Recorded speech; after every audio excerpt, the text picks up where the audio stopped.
Karena kamu manusia, dan kita semua manusia butuh didengar. Halo semuanya, selamat datang kembali di podcast ke-10 saya. Pada sesi kali ini, saya akan mengajak beberapa narasumber saya mengenai kehilangan yang pernah mereka alami. Boleh silakan memperkenalkan diri terlebih dahulu. Halo, perkenalkan nama gue Andrek. Usia 19 tahun. Kegiatan atau kesibukan saat ini gue seorang mahasiswi. Perkenalkan, saya Sophia, usia 19 tahun dan seorang mahasiswi. Halo semuanya, apa kabar? Aku harap kabar kalian baik ya. Perkenalkan, aku adalah seorang anak perempuan yang berumur 18 tahun. Saat ini, aku berstatus sebagai seorang mahasiswa.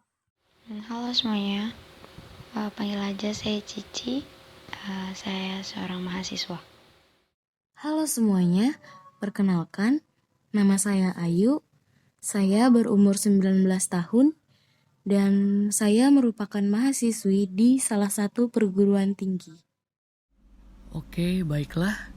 Sekarang saya akan mengajukan beberapa pertanyaan kepada narasumber saya. Yuk, disimak.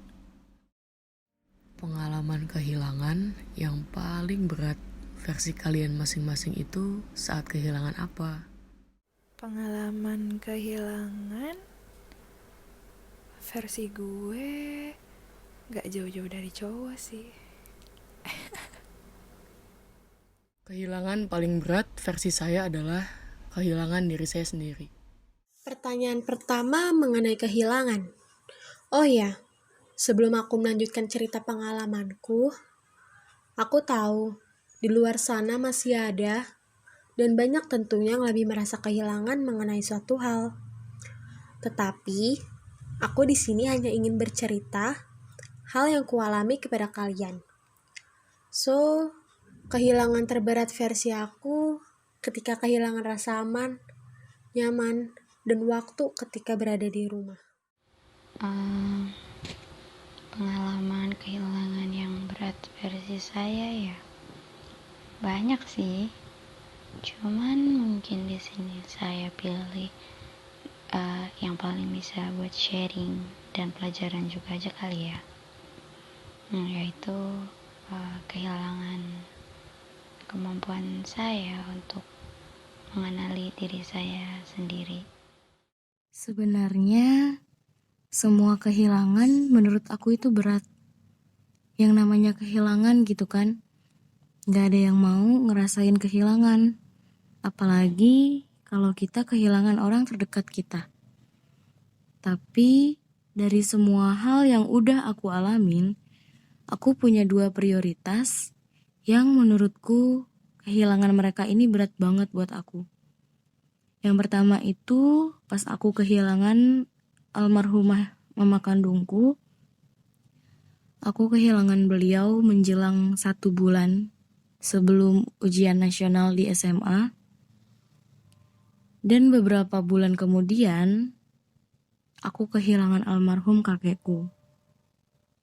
Pada saat aku udah lulus, dan tepat juga 1 minggu sebelum UTS di perkuliahanku waktu itu. Boleh dong diceritain tentang pengalamannya? Jadi ceritanya waktu itu gue cukup dekat sama dia. Komunikasi kita intens dan bisa dibilang kita punya hubungan yang lebih dari teman. Ya, gue dan dia katanya saling nyaman. Singkat cerita, dia pergi nih pelan-pelan dari gue. Mulai cuek, mulai semena-mena, sampai akhirnya gue digostingin. Ini konyol sih. Tapi anehnya, dari sekian banyak kasus ghosting yang gue alami, ini yang paling enak. Jadi gini. Gue tuh punya prinsip kan, kalau gue tuh akan suka sama cowok yang bisa merubah gue in a good way. Kayak ya gue banyak belajar dari cowok tersebut, dan gue tuh akan kayak kasarnya gue akan baper lah gitu. Nah, dia ini melakukan hal itu terhadap gue secara nggak langsung, kayak dari pengalaman hidup dia yang dia ceritain, terus ngasih nasihat ringan lah ke gue gitu. Tapi yang paling ngena sih dari pengalaman hidup dia. Nah, dari situ itu tuh ngebuka cara pandang baru gue dan cukup berubah tindakan gue selama ini. Makanya gue jadi ngerasa he is the one that helps me growing. Dan itu yang nyantol banget. Makanya pas gue di ghostingin ya gue cukup merasa kehilangan. Ceritanya, pernah ada waktu di mana saya ngerasa capek dengan tuntutan ekspektasi orang-orang terhadap saya bahwa saya sekuat itu dan selalu bisa menjadi pendengar serta pemberi saran. Bahkan sampai rasanya saya nggak dilihat sebagai manusia. Gambaran saya di dalam ekspektasi orang-orang itu terlalu perfect. Karena sampai nggak ada yang percaya saya punya masalah. Tapi toh kalaupun saya punya masalah, saya dipercaya bisa menyelesaikannya, terlihat dari cukup seringnya saya memberi saran kepada orang-orang tersebut. Oke, poinnya adalah saya yakin saya bisa menyelesaikannya. Namun, saya juga manusia yang tetap butuh untuk sekedar didengarkan. Di sini, saya benar-benar ngerasa sendirian dan kesepian. Aku sedari kecil memang bisa dibilang adalah anak tunggal di rumah. Kakakku tidak tinggal bersama kami. Ia tinggal bersama nenek. Karena aku sendiri, jadi setiap apa yang aku ingin, pasti orang tua aku kasih. Tapi menurutku, ada satu hal yang lebih dari hal apapun, yaitu waktu mereka. Aku paham, mereka bekerja keras untuk mencukupi kehidupanku. Tapi apa mereka lupa? Kalau ada aku yang juga butuh perhatian dan waktu mereka. Dan bukan hanya sekedar materi yang mereka kasih ke aku. Dan hal ini masih terjadi hingga sekarang. Jika kita semua berada di rumah, pasti sudah sibuk dengan dunianya masing-masing. Selain itu, aku pun sering mendengar dan melihat keributan di antara kedua orang tuaku. Tak jarang keributan fisik pun terjadi. Aku tak bisa apa-apa selain menangis dan berteriak. Tapi apa daya, suara kecilku ini tak bisa meredam emosi keduanya. Aku tahu bagaimana kedua orang tuaku marah. Terkadang aku pun terkena imbas dari emosi mereka, entah itu dipukul atau ditampar. Tapi ada satu momen yang paling aku takuti, yaitu ketika aku melihat bagaimana papaku memperlakukanku secara kasar, entah itu fisik atau ucapan di depan diriku sendiri. Hal itu membuatku merasa takut untuk berbincang dengan kedua orang tuaku. Entah kenapa rasanya aku sungguh merasa canggung dan asing ketika berada di rumah. Dan juga ucapan-ucapan mereka terdahulu benar-benar masih melekat di pikiranku hingga saat ini. So, menurutku itu kehilangan versi aku.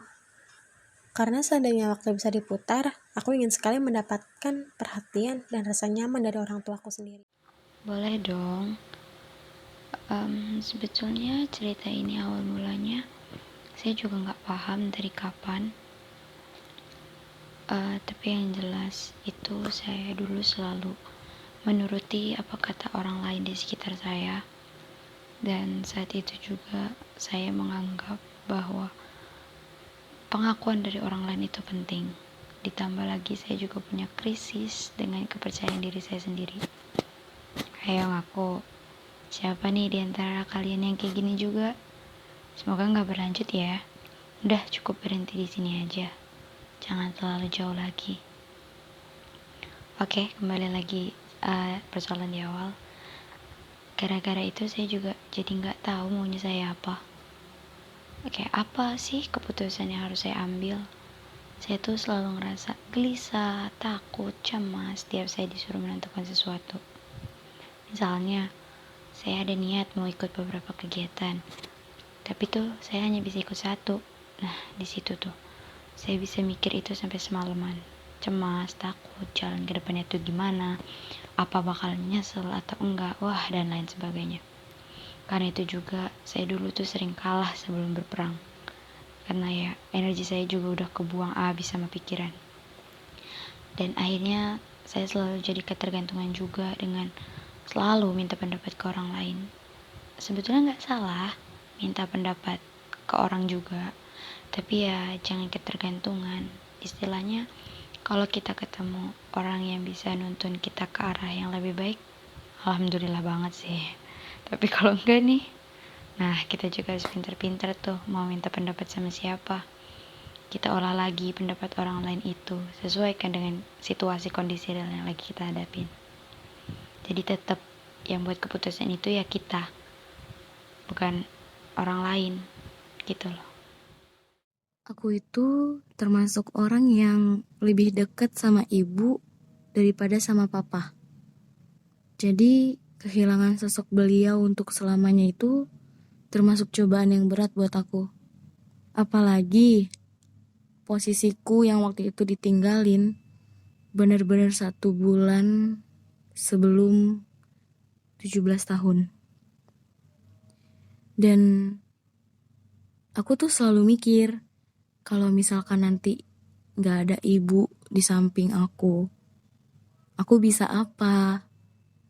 Kayak selama ini kan aku ngejalanin, aku curhat, aku segala macemnya itu kan sama ibu. Dan di saat beliau pergi tuh rasanya benar-benar kayak aku kehilangan sosok teman cerita yang selama ini selalu setia dengerin aku. Begitu juga pas kakek wafat. Menurutku kakek itu salah satu anggota keluarga yang terlihat sayang banget sama aku. Di antara cucu-cucu yang lain, beliau tuh paling sayang sama aku. Setiap saat aku pulang kampung, pasti beliau selalu masakin makanan kesukaanku. Dan aku selalu dibela kalau misalkan kedua orang tuaku tuh marahin aku karena hal sepele. Kehilangan mereka berdua sama aja seperti aku kehilangan semua kasih sayang yang pernah aku rasain. Kayak ngerasa, aduh hopeless banget deh sama hidup. Kemudian, bagaimana cara kalian untuk menghadapi dan berdamai terhadap semua itu? Gimana cara berdamai dengan keadaan saat itu? Berdamai dengan keadaan saat itu jujur susah banget. Karena posisinya gue nggak bisa ngapa-ngapain kan. Gue mau marah sama dia juga nggak akan direspon. Gue mau marah juga kayak gue siapa gitu. Nah makanya gue bisa bilang ghosting tuh jahat banget. Parah sih. Ya kalau ditanya gimana, pada akhirnya gue cuma bergantung sama waktu. Gitu aja sih. Cara saya ngadepinnya itu, pada awal tahun 2017, saya memutuskan untuk membuka diri saya secara jelas serta details yang sebenarnya udah kacau banget di dalamnya gitu. Nah, tentu saya membuka diri saya kepada orang-orang terpilih dan respon mereka benar-benar melegakan. Masih ada beberapa teman SMP, SMA, teman dari tempat bimbel SMA saat itu, dan sekarang ditambah teman kuliah saya yang benar-benar membantu saya untuk healing, yang akhirnya disinilah saya sekarang. I'm alive and I'm survivor. Karena seiring bertambahnya usia dan proses berpikir, aku merasa hal itu mungkin sudah jalan Tuhan agar aku semakin kuat ke depannya. Hal yang lalu, biarlah berlalu. Jadikan hal tersebut sebagai semangat hidup. Aku merasa harus lebih bisa untuk menerima keadaan. Karena bagaimanapun mereka adalah orang tuaku sendiri. Sekarang, aku lebih belajar untuk mencintai diri sendiri. Karena menurutku, siapa lagi yang cinta sama aku selain diriku sendiri? Kemudian, aku lebih banyak bersyukur mau itu berada di fase suka ataupun duka. Dan ketika aku benar-benar ada di fase yang lelah, aku akan melakukan healing untuk diriku sendiri, seperti me time, dan aku memperbanyak berdoa dengan Tuhan. Cara saya menghadapi persoalan tersebut ya, intinya sih saya yakin ya kalau saya itu bisa berproses. Dan saya selalu bilang sama diri saya sendiri setiap saya ingin melakukan sesuatu itu kayak gak apa-apa jika saya melakukan kesalahan hari itu, dan besok saya harus terus berusaha lebih baik. Dan saya juga pernah kepentok dengan suatu peristiwa yang akhirnya tuh membukakan mata saya, dimana waktu itu saya mau masuk universitas dan keluarga saya seperti ribut, kayak bilang, oh aku lihat kemampuan kamu tuh di sini Ci, kenapa kamu gak masuk ini? Kayaknya Cici cocoknya di sini deh, coba Ci lihat peluang kerjanya, wah dan lain sebagainya tuh. Nah dari situ deh saya percaya kalau setiap orang selalu punya pikiran, prinsip, dan jalannya sendiri, dan kita nggak bisa untuk selalu ikutin mau orang-orang tersebut. Kemauan orang lain itu banyak, sedangkan yang menjalani kehidupan itu kita sendiri, kita yang lebih paham. Salah satu cara andalanku sih, ya make a deal with myself.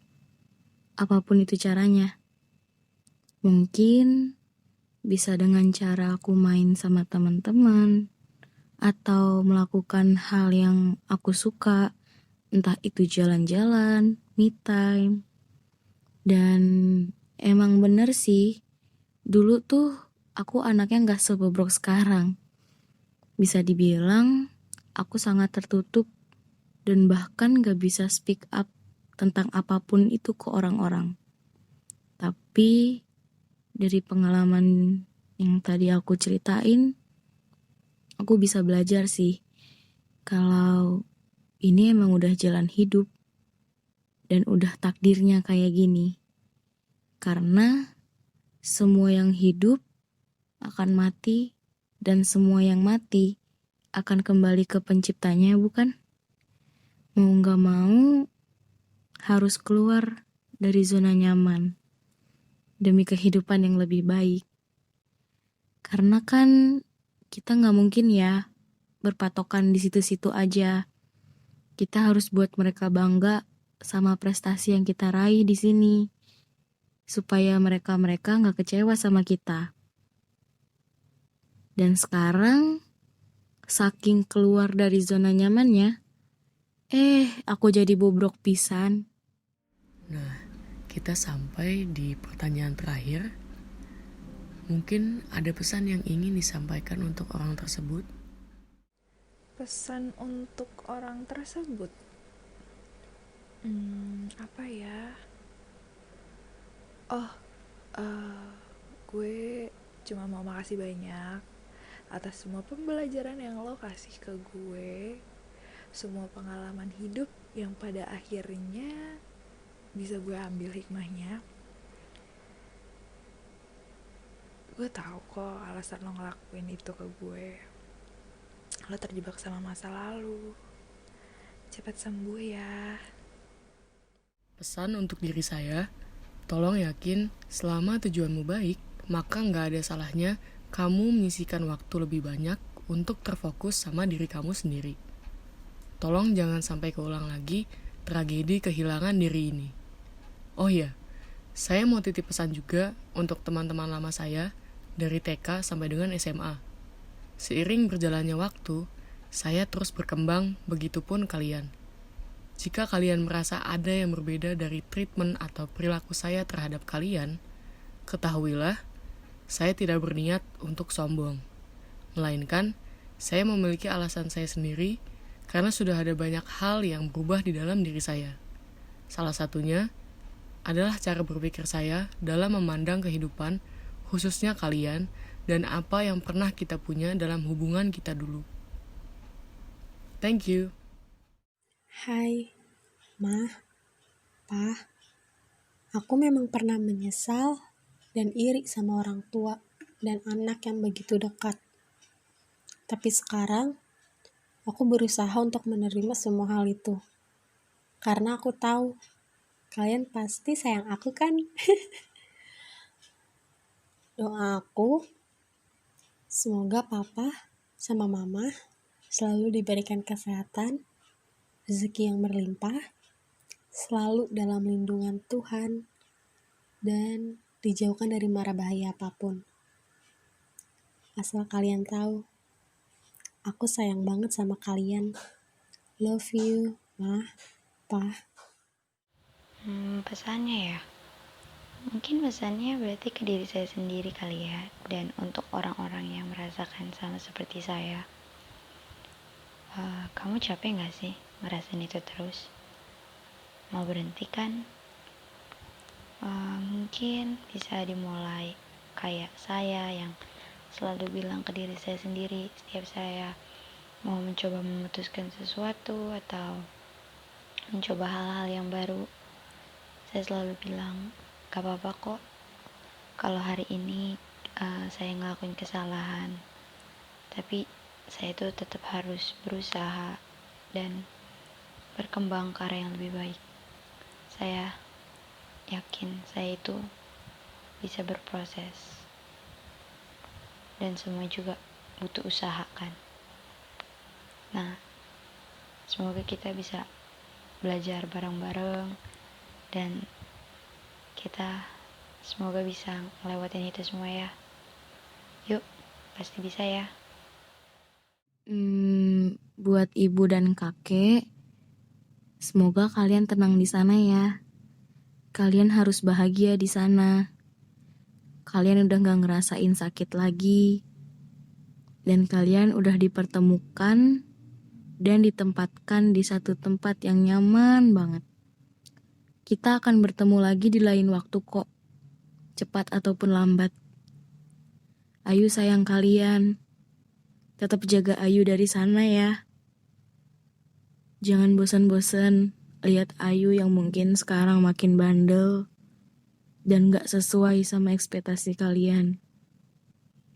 Tapi Ayu janji, Ayu bakal memperbaiki diri untuk kalian. Dan jangan bosan-bosan dengerin cerita dari Ayu yang Ayu selipin setiap Ayu berdoa ya. Ayu gak mau munafik, tapi Ayu masih butuh kalian. Miss you and love you. Terima kasih banyak semua atas waktunya. Nah, tadi kan kita udah dengerin nih cerita dari 5 narasumber hebat kita mengenai kehilangan. Pesan yang ingin saya sampaikan di sini adalah it's okay not to be okay. Kamu gak perlu merasa masalah kamu gak seberat orang lain yang alasan itu digunakan untuk menepis rasa kehilangan atau rasa sedih yang sedang hadir di dalam diri kamu. Coba kamu terima rasa itu, dirasakan, lalu diekspresikan kepada hal yang positif. Carilah tempat yang kamu percaya untuk bercerita, setidaknya untuk melegakan beban yang kamu pikul sendiri. Lalu, jangan lupa juga untuk cari solusinya. Sekian yang bisa saya sampaikan pada kesempatan kali ini. Makasih banget untuk yang udah dengerin. Semoga bermanfaat untuk kamu ya. See you on the next podcast.